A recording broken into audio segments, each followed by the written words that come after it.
Okay, हमने बात की थी एओर्टा में तक आ गए थे। एओर्टा का हमने क्या बात की थी?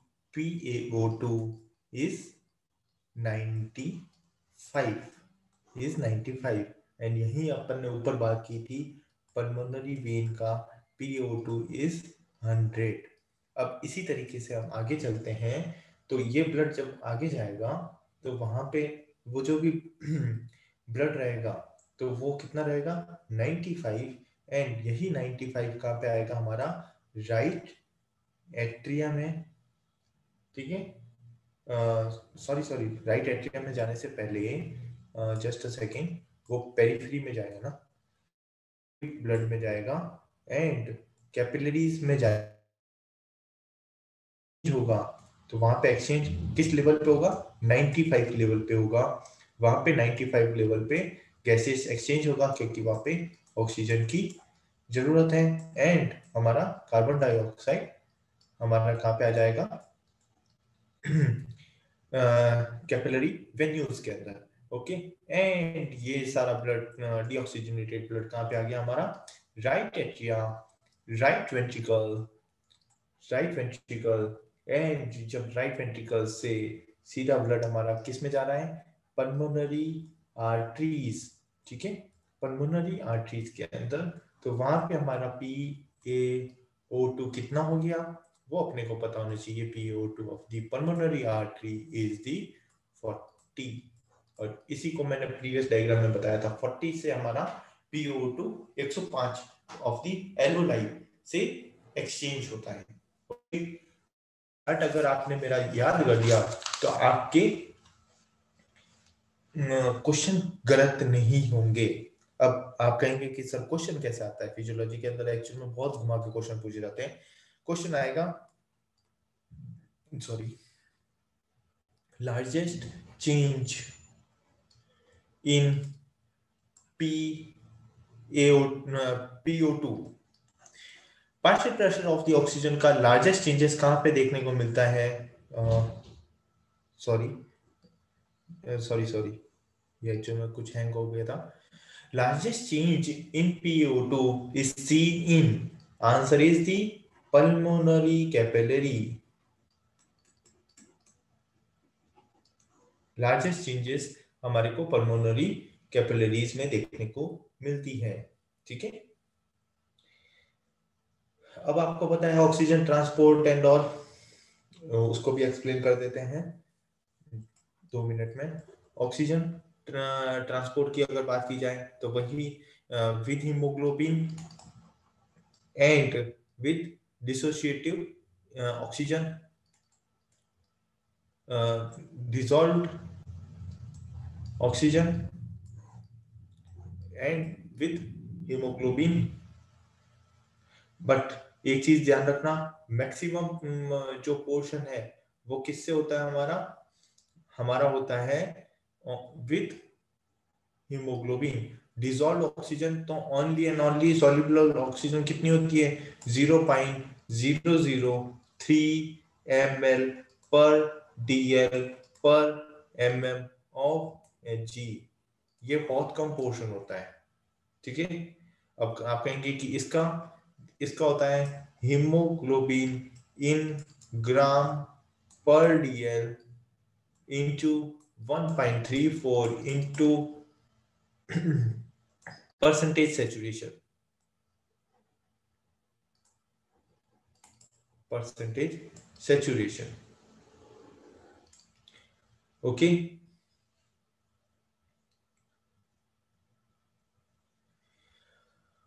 ओके,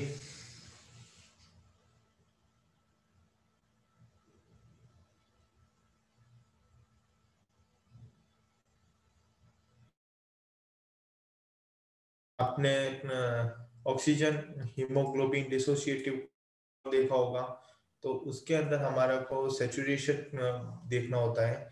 तो सेचुरेशन के लिए 3 इस तरीके से ग्राफ बनते हैं। तो इसी को हम क्या बोलते हैं? Sigmoid shape. सिग्मोइड शेप का हमारे को डिसोसिएटिव कर्व देखने को मिलता है। तो सिग्मोइड शेप ग्राफ किसमें देखने को मिलता है? बाय नेम पूछा जाता है, ऑक्सीजन हीमोग्लोबिन डिसोसिएटिव कर्व में देखने को मिलता है। तो ये कर्व आइदर इस तरह से शिफ्ट हो सकता है, जो कि इस तरीके से आ सकता है, राइट एंड लेफ्ट शिफ्टिंग देखने को मिल सकती है हमारे को, ठीक है।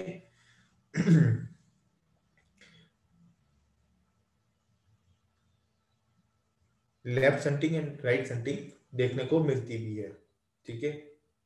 अभी शिफ्टिंग किस तरीके से होती है वो भी मैं बता देता हूं, देखिए।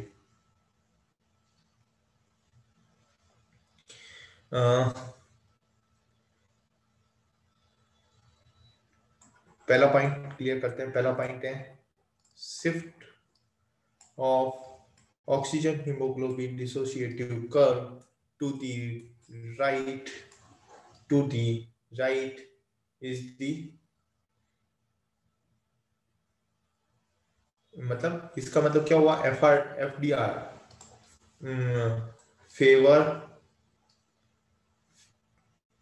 फेवर सॉरी FD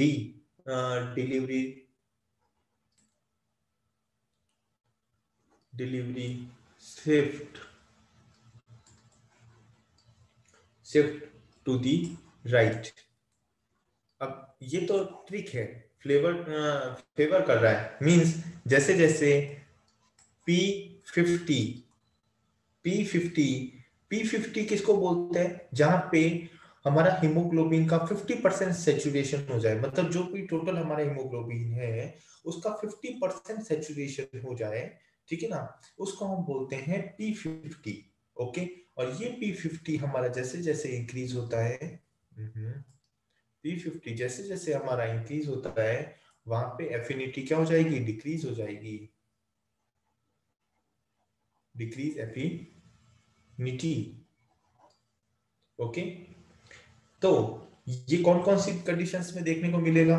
जैसे कि increase P CO2, increase H+, decrease, जब भी H+ इंक्रीज होगा हमारा क्या हो जाएगा?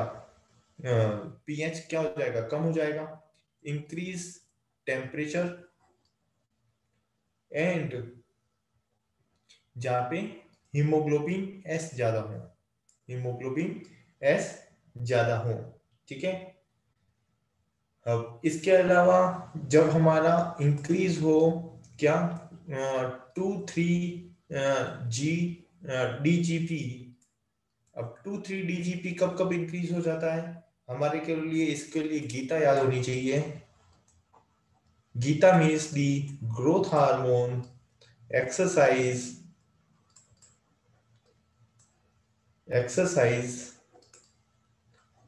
T means the thyroid, A means the anemia,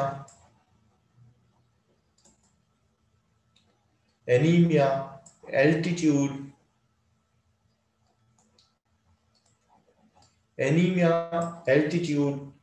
okay.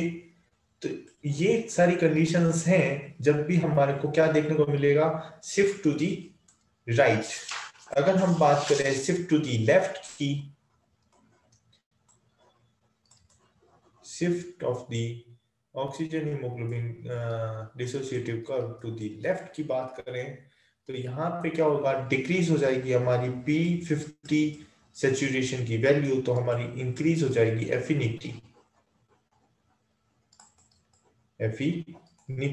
अब इसके पीछे भी आप कहेंगे कि तो वो पूरा है ना अलग, एक्चुअल में पूरा बेसिक होता है, ठीक है ना, वो भी मतलब इतना अभी अपने को सीखने की जरूरत नहीं है, बस इतना सा ये फॉर्मूला याद रखिए, डिक्रीज P50, ठीक है।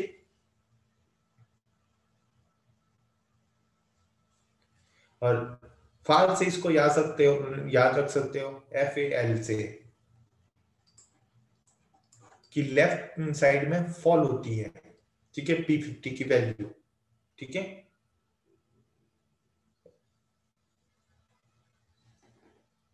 ओके, एंड जस्ट अपोजिट करनी है वैल्यूज को, जैसे कि PCO2 की वैल्यू क्या हो जाएगी, decrease the H plus, increase the pH and decrease the temperature, decrease the 2,3 GDP DGP and myoglobin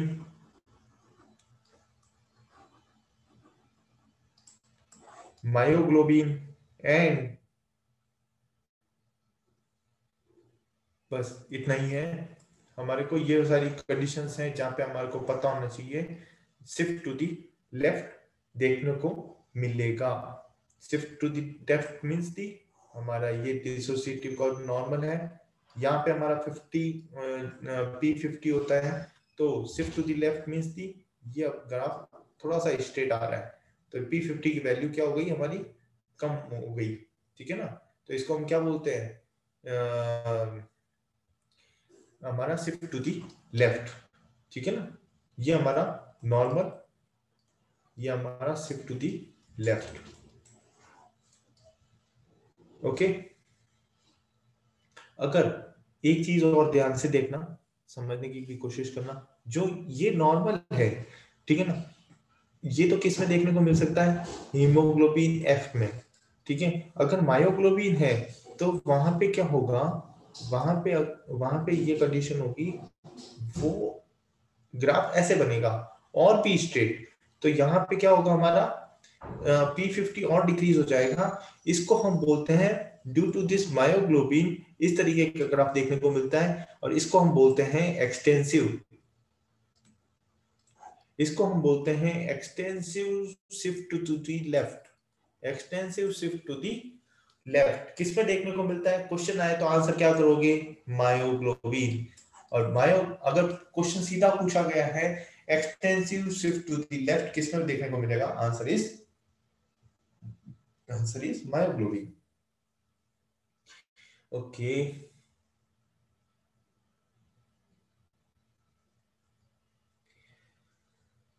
okay then next है हमारा बोर इफेक्ट वगैरह है।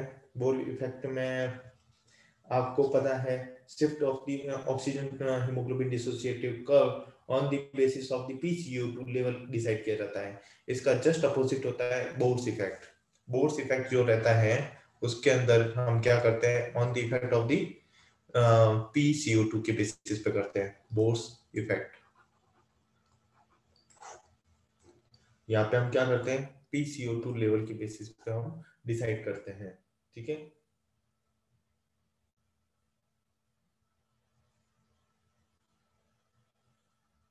बट एक चीज ध्यान रखना, बोर्स इफेक्ट क्यों नहीं एक्सप्लेन कर रहा हूँ, बिकॉज ऑक्सीजन का जो भी लोडिंग एंड अनलोडिंग होता है वो किसकी वजह से होता है, PO2 की वजह से होता है, PO2 की वजह से होता है, न कि PCO2 की वजह से होता है। मेन रीजन हमारा PO2 की वजह से ही हमारा ऑक्सीजन का क्या होगा, डिफ्यूजन होगा या नहीं होगा। बट कुछ portion 1 to 2% of the oxygen का जो भी diffusion and loading and unloading होगा वो किसके बेसिस पे होता है, और इस PCO2 के बेसिस पे होता है। इसीलिए हमारे को पता होना चाहिए, उसको हम क्या बोलते हैं, बोर्स इफेक्ट बोलते हैं। इसी को हम क्या बोलते हैं, बोर्स इफेक्ट बोलते हैं, ठीक है।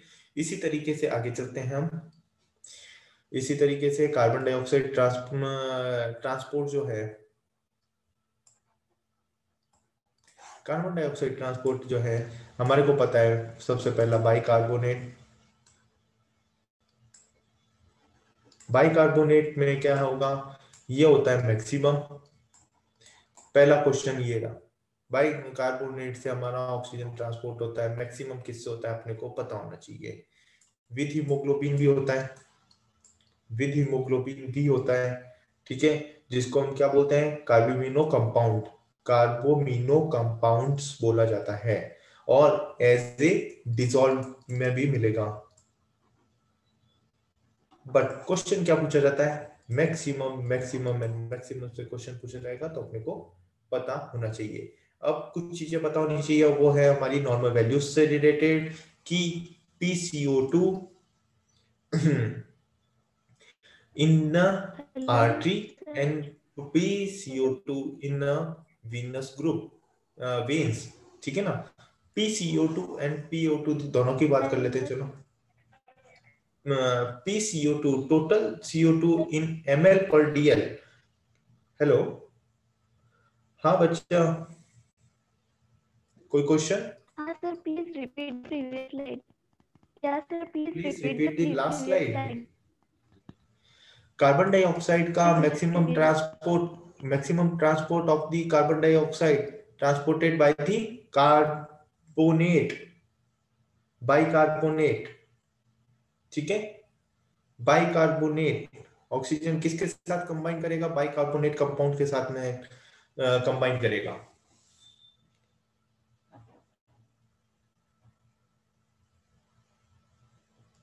ओके, इसके अलावा हीमोग्लोबिन के साथ में भी हो सकता है, डिसॉल्व रूप में हो सकता है.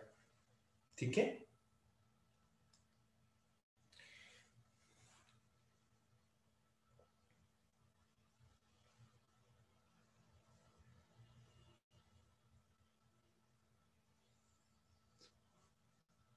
अच्छा. अगर बात करें PCO2 की, तो PCO2 की वैल्यूज पता होनी चाहिए. 40 इन वीनस के अंदर, 45 सारी वैल्यूज किस में आएगी? mm ऑफ Hg के अंदर. PO2 की बात करें तो आपको पता है, बताया था आर्टरीज के अंदर कितना है? 95. वीनस के अंदर कितना बताया था?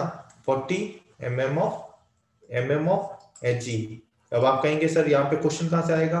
क्वेश्चन आता है, क्वेश्चन कंफ्यूजिंग होता है. क्वेश्चन क्या पूछेगा आपको? PO2 नहीं पूछेगा, वो आपको पूछेगा टोटल CO2, टोटल CO2 इन आर्टरी. तो वैल्यू क्या होगी? 49. ठीक है, अगर वीनस का पूछा जाए तो आंसर इज 50. और ये वाला क्वेश्चन है ना, ये वाला, और कोई वैल्यू याद रखो न रखो, ये एमसीक्यू आया हुआ था आपके किसके अंदर? नीट पीजी के अंदर, नीट पीजी के अंदर. ठीक है, तो ये क्वेश्चन आने के चांस क्यों बनता है? क्योंकि प्रीवियस क्वेश्चन आया हुआ है. ठीक है, 49 total carbon dioxide in artery किस प्रेशर में रहती है. ठीक है, ये पार्शियल प्रेशर की बात कर रहे थे हम ऊपर. ठीक है, इसी तरीके से वीनस के अंदर बात की जाए तो वो कितनी होती है? 52.7 mm ऑफ Hg. अगर जस्ट अपोजिट पूछा जाए, हमारे को टोटल ऑक्सीजन प्रेशर पूछा जाए तो वो कितना होगा? 19 ml पर dl. ये वैल्यू आती है पर डीएल के ऊपर. टोटल कार्बन डाइऑक्साइड की बात आएगी ना, वो सारी किस में आएगी? ml पर डीएल के अंदर, ml पर डीएल के अंदर. कंफ्यूजन मत होना. 19 ml पर डीएल एंड ये आती है 14 ml पर डीएल. ये वैल्यूज तो आपको याद रखनी ही पड़ेगी. इसके अंदर मेरा कोई लेना देना नहीं है आपको. ठीक है, मैं इसमें कुछ भी नहीं समझा सकता आपको. ठीक है, ओके. एक बाई नेम पूछा जा गया था क्वेश्चन, क्या था वो? हेल्डन इफेक्ट था. Haldane Haldane's effect, Haldane effect. इसके अंदर क्या होता है? Deoxy haemoglobin combined more to the carbon dioxide more than the oxy haemoglobin. ठीक है, इसको हम बोलते हैं हेल्डन इफेक्ट. रिपीट करता हूं एंड लिखता भी हूं.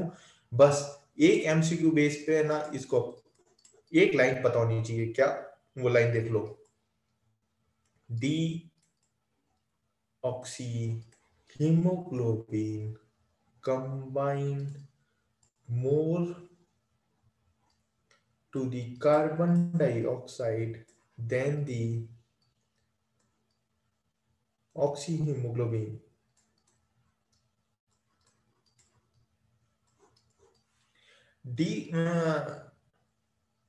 Deoxyhemoglobin more combined with the carbon dioxide. इसी को हम बोलते हैं हेल्डन्स इफेक्ट.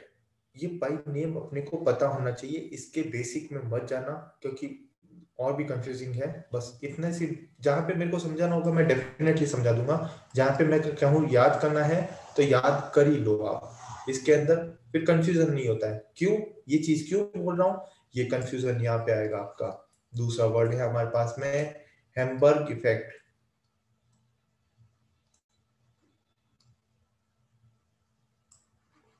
और इसी का दूसरा नाम क्या है? इसी को हम बोलते हैं क्लोराइड शिफ्ट। दूसरा नाम क्या है इसका? Chloride shift.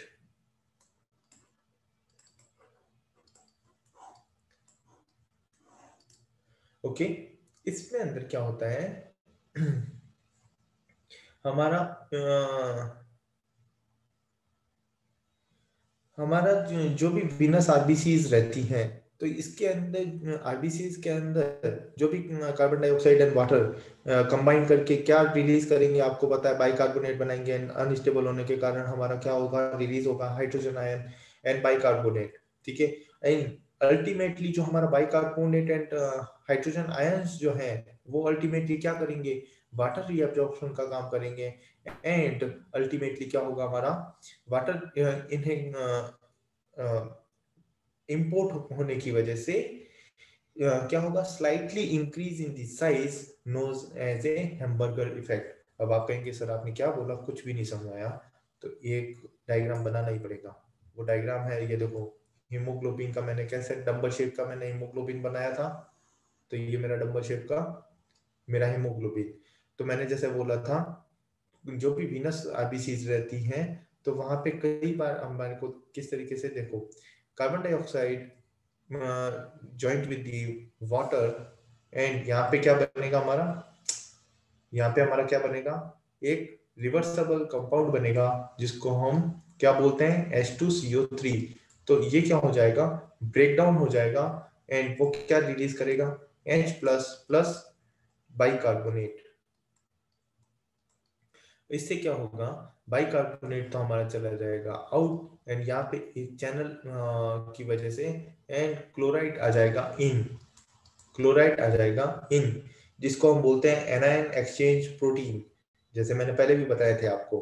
ठीक है, इसके साथ साथ में हमारा बाइकार्बोनेट आने की वजह से बाइकार्बोनेट बाहर आ गया,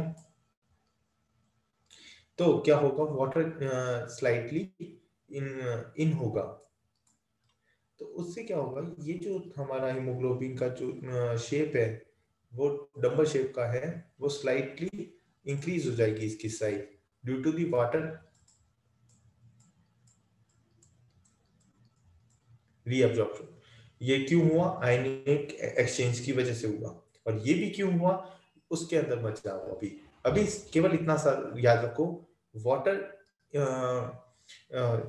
इंपोर्ट होने की वजह से जो डंबल शेप हीमोग्लोबिन है, उसकी जो साइज है, slight increase in the size known as the Hamburg effect, hamburger effect. ठीक है, और इसीलिए इसको हम बोलते हैं क्लोराइड शिफ्ट। इसी को हम क्या बोलते हैं? Chloride shift. ठीक है। ओके, अब आता है क्वेश्चन हमारे रेस्पिरेटरी से, रेगुलेशन से। Regulation of the respirations, regulation of the respirations. तो अपने को पता होना चाहिए कि कहां पे है इसका सेंटर? Medulla oblongata. आपका एआईबीजीटी का क्वेश्चन, कहां पे इसका answer? Medulla oblongata. Pacemaker of the respiration कहा जाता है। ठीक है, क्या कहा जाता है इसको? Pacemaker of the respiration. तो किसी भी तरीके से क्वेश्चन पूछा जाए कि रेस्पिरेटरी सेंटर कहाँ है, या रेगुलेशन कहाँ पे है, या पेस मेकर कहाँ पे है, आंसर क्या रहेगा? हमेशा medical officer, MO, medical medulla oblongata. Okay, ये तो न्यूरल की बात कर रहे हैं, न्यूरोनल की बात कर रहे हैं। ठीक है, ओके, यहाँ से इसके अंदर से रेस्पिरेटरी सेंटर से यही सबसे इंपॉर्टेंट क्वेश्चन बनता है। इसी तरीके से क्वेश्चन क्या बनेगा हमारा? वेगल स्टिमुलेशन से कोई क्वेश्चन पूछा जाए तो, 2 सेकंड पेन चेंज करता हूं। अगर वेगल स्टिमुलेट होती है, वेगल स्टिमुलेट, तो वेगल स्टिमुलेशन से क्या होगा? डिक्रीज दी डेप्थ, सॉरी स्लाइटली ये हैंग हो रहा है। decrease the depth of the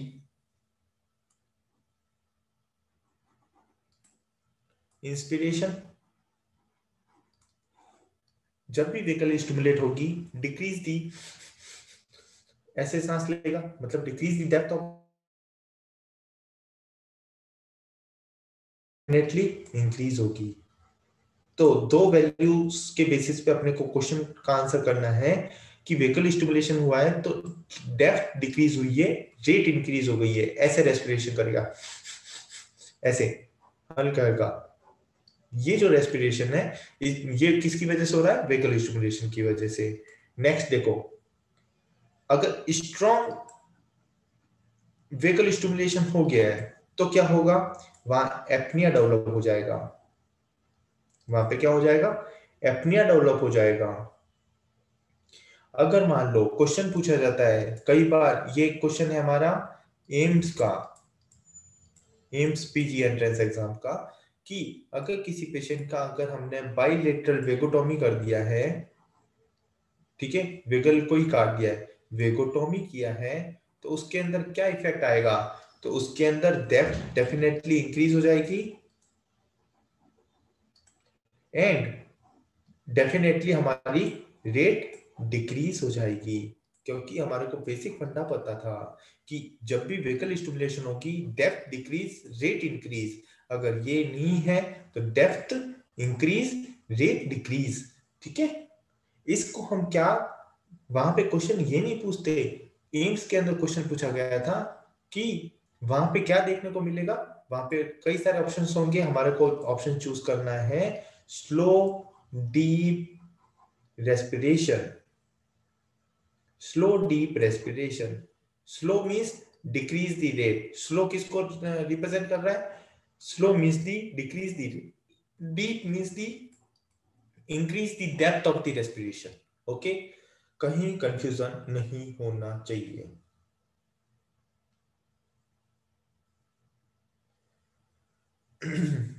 अच्छा, एक क्वेश्चन कैसे पूछा गया था एम्स के अंदर?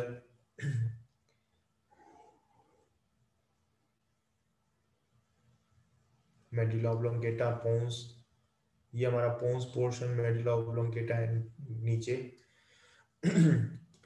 तो अगर किसी भी पेशेंट का डाइसेक्शन किया जाए of the upper pole of the pons का तो क्या होगा? यहां से मैंने क्या किया, डाइसेक्शन कर दिया, कहां, कौन से लेवल पे? Dissection at the level of the upper pole of the pons. Okay, तो क्या होगा? Loss of the voluntary control, जो वॉलेंट्री कंट्रोल है, ठीक है, अनवॉलेंट्री की बात नहीं कर रहे हैं, जो मैं कर रहा हूं ना, जैसे, तो मेरा वॉलेंट्री कंट्रोल है मेरे पे, तो अगर किसी का डाइसेक्शन किया जाए अपर पोल पे तो वो क्या हो जाएगा? Loss of the voluntary control. Okay, but इसी तरीके से अगर मिड पोन्टाइन लेवल पे, अगर मिड पोन्टाइन पे डाइसेक्शन किया जाए, मिड पोन्टाइन लेवल पे अगर डाइसेक्शन किया जाए तो क्या डेवलप होगा? तो हमारे को पता होना चाहिए कि हमारे को क्या होगा? Increase the depth and decrease the rate. इसी को हम क्या बोलते थे?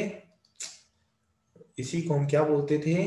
Slow and deep respiration, slow and deep respiration. Okay, अब ये आप कहेंगे कि सर ये कहां से वैल्यूज आ गई, तो इसके पीछे भी बहुत लंबी कहानी है कि इंस्पिरेशन को कौन कौन फॉलो करता है, ठीक है ना।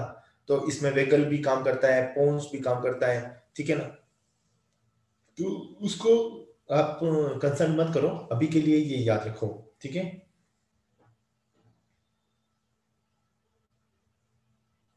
इसी तरीके से एक आता है, अगर इससे भी नीचे का अगर कट कर दिया गया, ठीक है, लोअर पोर्शन से, ठीक है, तो यहाँ पे क्या होगा?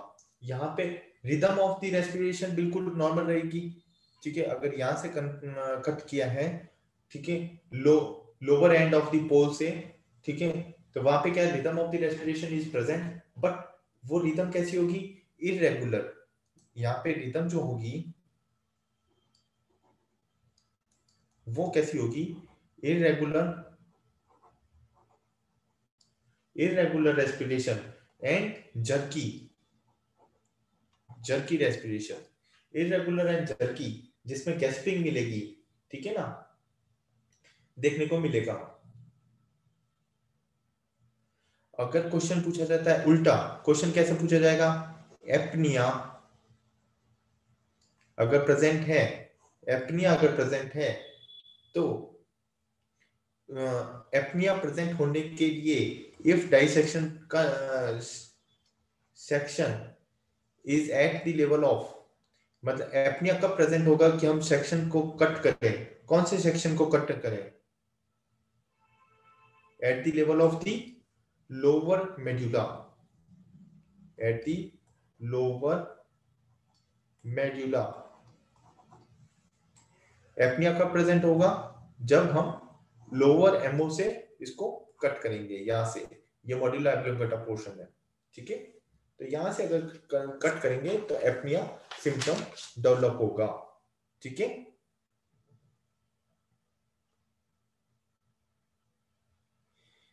ओके, इसी तरीके से एक बार क्वेश्चन पूछा गया था, केमिकल रिसेप्टर, कीमो रिसेप्टर जिसको हम बोलते हैं, कीमो रिसेप्टर से, तो कीमो रिसेप्टर से क्वेश्चन कैसे आया था कि कीमो रिसेप्टर कहाँ पे होते हैं, एक तो होते हैं पेरिफेरी पे, एक होते हैं कहाँ पे, हमारे सेंट्रल में। तो पेरिफेरी में कहाँ पे होते हैं, हमारा carotid bodies, carotid bodies, and periphery में कहाँ पे होता है, aortic bodies.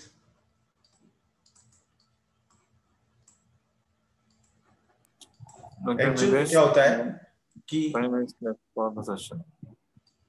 Okay okay, may be हम एक 10 मिनट का गैप ले लें जिससे कि हम पानी पेशाब कर सकें।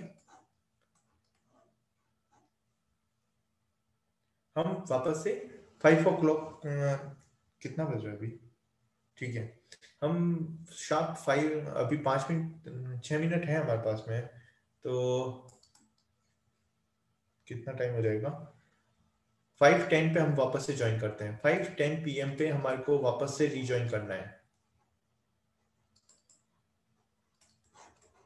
ओके, कैरोटिड बॉडीज कहाँ पे देखने को मिलेगी, ये मिलती है यहाँ पे, जहाँ पे बाइफर्केशन है, ठीक है। इसी तरीके से एओर्टिक वाले हैं, तो जो आर्च ऑफ एओर्टा है, तो आर्च ऑफ एओर्टा पे ये यहाँ पे बॉडीज मिलती है जो कि सेंसर होती है हमारे ऑक्सीजन लेवल के लिए, ठीक है। ओके,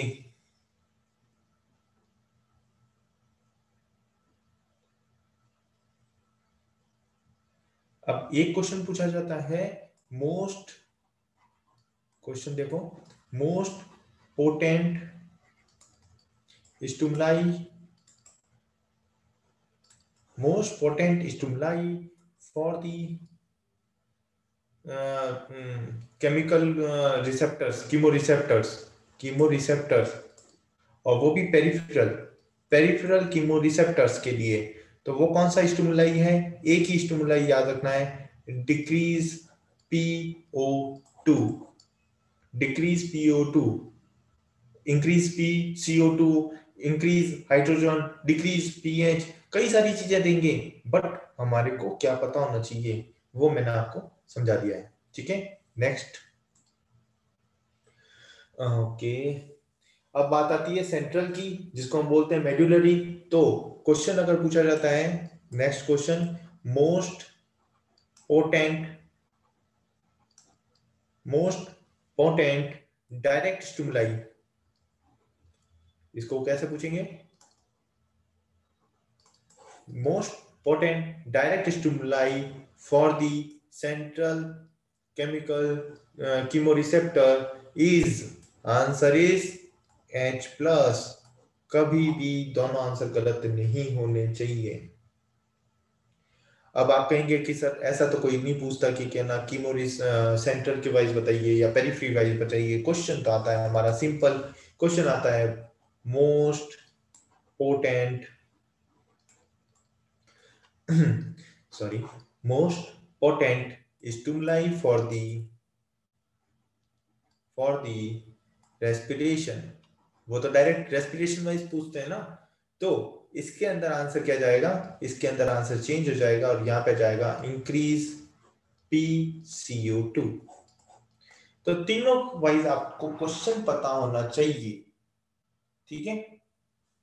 कहीं पर भी अपना क्वेश्चन का आंसर गलत नहीं होना चाहिए।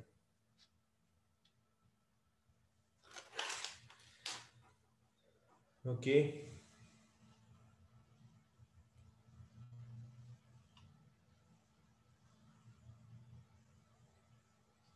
इसी तरीके से एक क्वेश्चन आया था हमारा अभी कि फर्स्ट जो ब्रीथ करता है हमारा baby infant, first breath of newborn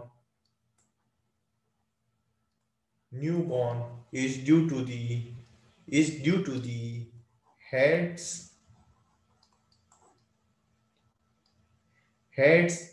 paradoxical reflex। अब ये क्या होता है, इसके अंदर मत जाइए।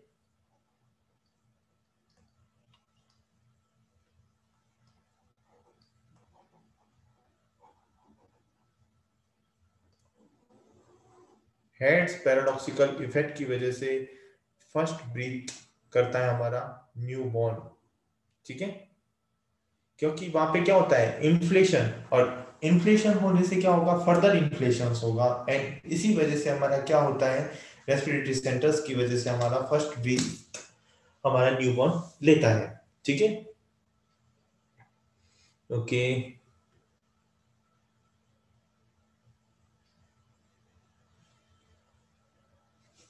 इसके अलावा क्वेश्चन आता है कार्बन मोनोऑक्साइड पॉइजनिंग जो होती है, तो उसमें हमारे को एनीमिक एंड देखने को मिलती है। बट ये इंपॉर्टेंट क्वेश्चंस नहीं है हमारे लिए। इंपॉर्टेंट क्वेश्चंस जो होंगे वो मैं आपको डेफिनेटली बताऊंगा।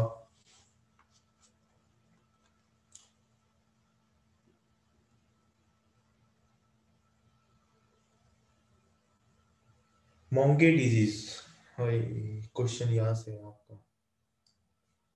क्वेश्चन देखिए, 1 मिनट है हमारे पास में, मोंगे डिजीज कंप्लीट हो जाएगी।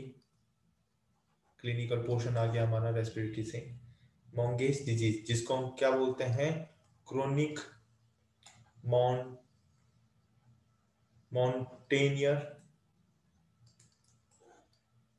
Montagnier sickness,